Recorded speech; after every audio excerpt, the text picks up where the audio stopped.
finales del siglo XIX, el malagueño Juan Breva, una de las principales figuras del flamenco de aquella época, deslumbró en Madrid no solo por su portentosa voz, sino también por su participación en varias zarzuelas.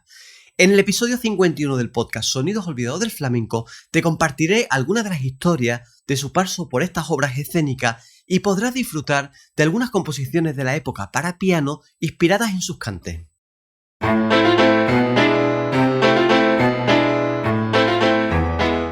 Sonidos escuchados. Sonidos disfrutados. Sonidos bailados.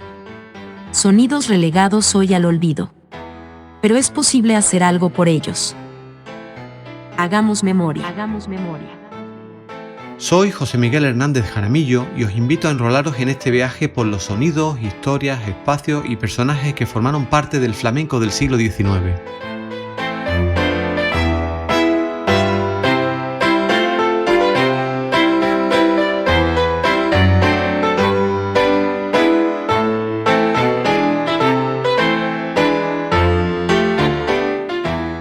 Hola, ¿qué tal? Te doy la bienvenida a este penúltimo episodio del año y de la segunda temporada de este podcast, que puedes seguir en plataformas como Spotify, Apple Music, iVoox, así como en el canal de YouTube Sonidos Olvidados en Musicología Creativa, donde además de escuchar el episodio también puedes verlo.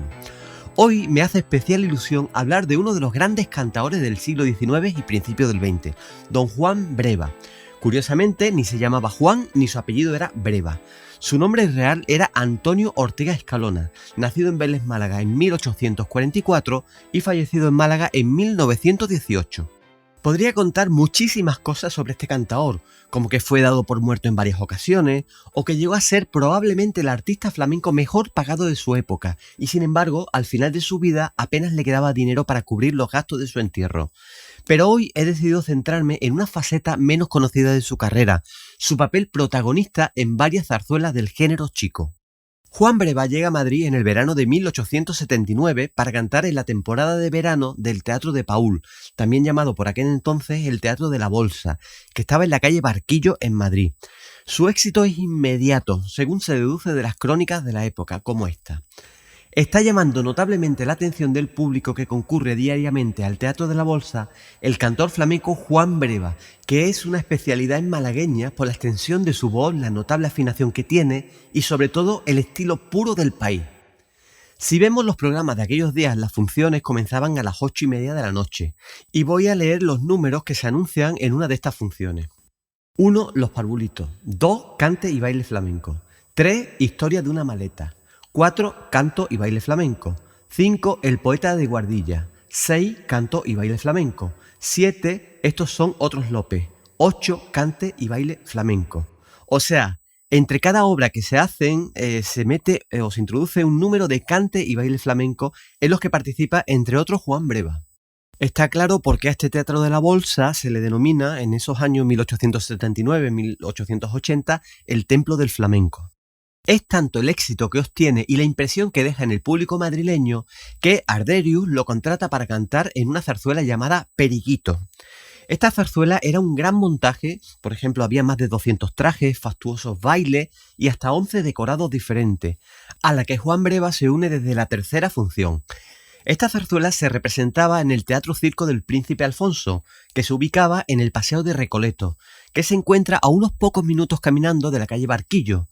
Así que Juan Breva compaginó sus actuaciones en ambos escenarios por un tiempo. Cada noche cantaba en ambos sitios. Según cuenta la siguiente noticia. Antes he citado Juan Breva, y los lectores que no hayan oído ni conozcan su nombre desearán saber quién era esa celebridad de nuevo cuño. Juan Breva es un tenor flamenco perfectamente ignorado entre nosotros hasta que aquel género tuvo su templo en la calle del Barquillo. ¿Juan Breva se llamaba realmente así? Juan Breva pertenece a la compañía que durante el verano ha actuado y sigue actuando en el Teatro de la Bolsa. Su voz agradable, su agilidad de garganta, su gran aliento le han conquistado cierta notoriedad. Así, el señor Arderius contó con él para aumentar los atractivos de Periquito y cada noche corre de la calle Barquillo al Paseo de Recoleto y del Paseo de Recoleto a la calle del Barquillo para hacer admirar y aplaudir su habilidad y sus primores en una y otra parte. En estos años, si por algo destaca Juan Breva en Madrid, es por cantar las malagueñas. Aunque también gustaba mucho por otros cantes como las peteneras o las guajiras, fue la malagueña la que le dio tanta popularidad. De hecho, en Periquito hay un número que se llama Adiós Málaga la Bella, que imagino que sería una malagueña y que la cantaría Juan Breva. La prensa destacó su maestría en este cante repetidamente. Esta noticia es de principios de septiembre de aquel verano de 1879, en el que además se comenta que se le renueva el contrato en el Teatro de la Bolsa. La empresa del Teatro de la Bolsa ha contratado nuevamente por 30 funciones al aplaudido Juan Breva, en vista del éxito creciente que alcanzan las malagueñas que canta.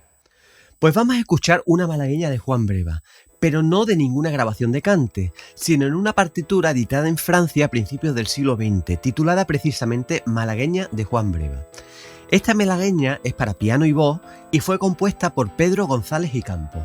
En esta obra se trata de recrear la melodía de la malagueña que hizo tan popular a Juan Breva. Vamos a escucharlo.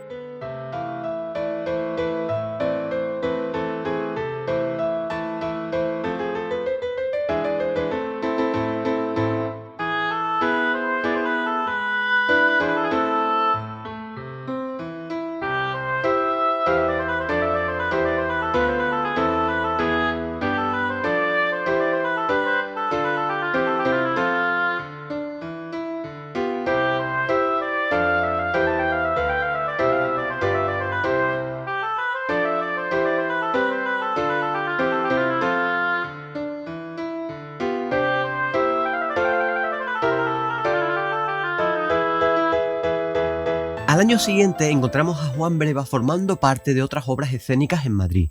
La primera es una comedia titulada Al Santo, en octubre de 1880, y al mes siguiente lo encontramos en Diego Corrientes o El Bandido Generoso. En esta obra sabemos los cantes que interpreta gracias a la siguiente noticia. Mañana domingo 7 del corriente, a las 4:30 de la tarde, tendrá lugar en el Teatro y Circo del Príncipe Alfonso una función extraordinaria, poniéndose en escena el drama de costumbres andaluzas titulado Diego Corrientes o El Bandido Generoso. Las rondeñas, corraleras y saetas serán cantadas por el célebre Juan Breva, dándose fin al espectáculo con cantos flamencos por la Dolores Aguilera y Josefina Fernández la de Jerez, acompañadas por el tocador de guitarra conocido por Bautista. Se cantarán petenera por ambas señoras y el referido Juan Breva. Un mes más tarde, en diciembre de 1880, Juan Breva también participa en la zarzuela titulada Trílogo, en la que aparece en una escena en la que se recrea un café cantante. Así nos lo cuenta esta increíble crónica de la época. Favorecido por numeroso público, inauguró anteanoche sus representaciones el antiguo Coliseo de Jovellano. Comedia, zarzuela, baile, canto flamenco. He aquí el variado espectáculo que nos ofreció la empresa y en el cual tomaron parte artistas tan notables como la señora doña Adela Rodríguez y los señores Mariano Fernández, Mesejo, Riuet, Bosch, etcétera, etcétera. De las obras que se pusieron en escena, exceptuando el Trílogo, nada diremos por ser todas conocidas del público que anteanoche, como en otras ocasiones, no escaseó para ellas sus aplausos. En cuanto al Trílogo, es una producción destinada a servir de presentación ante el público de la zarzuela al famoso cantador andaluz Juan Breva, acompañado de sus tocadores y bailadoras de fandango. Aparecen un chulo andaluz, por cierto perfectamente caracterizado por el señor Mesejo, un francés y un alemán. Estos últimos se encuentran curiosos por conocer las costumbres de Andalucía, y entonces el primero, que les sirve de cicerone, les conduce a un café donde se baila fandango y se canta flamenco por todo lo alto. Desde ese momento, la escena se convierte en ese curioso espectáculo tan censurado por unos y tan ardientemente amado por otros, que estamos acostumbrados a ver en diferentes cafés cantantes de Madrid y en el renombrado Teatro de la Bolsa. Los rasgueos de la alegre guitarra, los graciosos movimientos del fandango, los acentos de los jaleadores y por último la privilegiada garganta de Juan Breva. Confesamos que al ver este espectáculo de índole tan especial desarrollarse enfrente de un público no acostumbrado a él, como era el que formaba la mayoría de la concurrencia, nos asaltaba el temor del fracaso. Pero no ha sido así. La inmensa mayoría de los espectadores aplaudió con entusiasmo. Juan Breva agradó. Y puesto que en el Teatro de la Zarzuela ha logrado salvarse lo flamenco, diremos que este ha subido un grado más en la escala de su propagación y que la nueva empresa ha de deberle una buena parte de los beneficios que desde ahora le auguramos. Pues recuerda que estamos justo cuando surge la flamencomanía, un fenómeno por el que los flamencos se pone de moda en toda España pese a las reticencias y críticas por parte de la intelectualidad. Es lo que sucede hoy día con el reggaetón, que aunque mucha gente lo critica, es la música más escuchada del momento. Aquí se dice que el flamenco ha subido un grado más en la escala de su propagación, y también vemos al final cómo las empresas teatrales comienzan a hacer mucho dinero con el flamenco, incluido en este caso el mismísimo Teatro de la Zarzuela. Pues lo que estamos escuchando es otra obra para piano titulada Peteneras estilo Juan Breva, compuesta por Modesto y Vicente Romero a principios del siglo XX.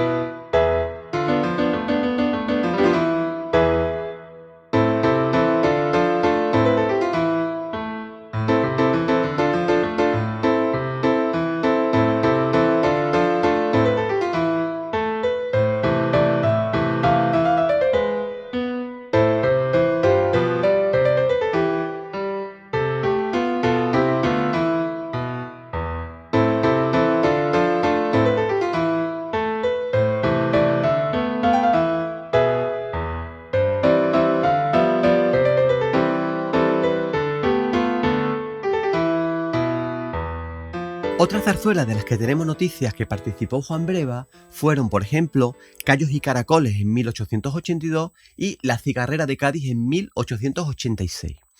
Por último, voy a mencionar la participación de Juan Breva, ya casi con 50 años, en la obra La Feria de Sevilla, también en Madrid, en 1892. En esta obra se hace una recreación de la Feria de Abril de Sevilla. Leo la noticia de la representación de esta obra. Hoy sábado se verificará en el Circo de París el estreno de la pantomima titulada La Feria de Sevilla, en la cual la dirección ha introducido varias escenas que son fiel reproducción de aquella popular fiesta andaluza. Se lidiarán dos bravos becerros y se simularán las suertes de banderillas y de muerte. En esta pantomima tomará parte un numeroso personal de manolas a caballo, flamencas, gitanas y gitanos auténticos, buñoleras, toreros, monosabios, etc. Del cuerpo de baile es director el reputado maestro Estrella y primera bailarina la célebre Soledad Méndez. También se representará un cuadro completo de cantaores flamencos dirigidos por el popular Juan Breva. Bueno, llegados a este punto te invito a que veas las historias del flamenco y verás cómo todo esto no se menciona. En esa época se dice que el flamenco comenzaba a ser un arte profesional o comercial en los cafés cantantes, lo cual también sucedió. Pero se silencia toda esta otra dimensión escénica que las personas que se dedicaron al flamenco en esa época consiguieron, entre ellos este genio de la música como fue Juan Breva. ¿Entiendes ahora por qué siempre hablo de la necesaria reescritura del flamenco? Otro aspecto para reflexionar es el hecho de que artistas flamencos participaran en esas representaciones musicales que quieren hacernos pensar que estaban restringidas a músicos académicos, y hemos visto hoy que no era del todo así. También había cabida para otras representaciones musicales como el flamenco, y por lo visto en las crónicas con gran éxito entre el público. Pues por hoy nada más, espero que te haya gustado y aprovecho para invitarte a seguirnos en tu plataforma de podcast favorita, en redes sociales o en el canal de YouTube Sonidos Olvidados Etnomusicología Creativa. Pues te doy las gracias por seguirnos y te mando un saludo y nos vemos en 2 viernes, espero que con mejor voz que la que tengo hoy, en el último episodio de la segunda temporada.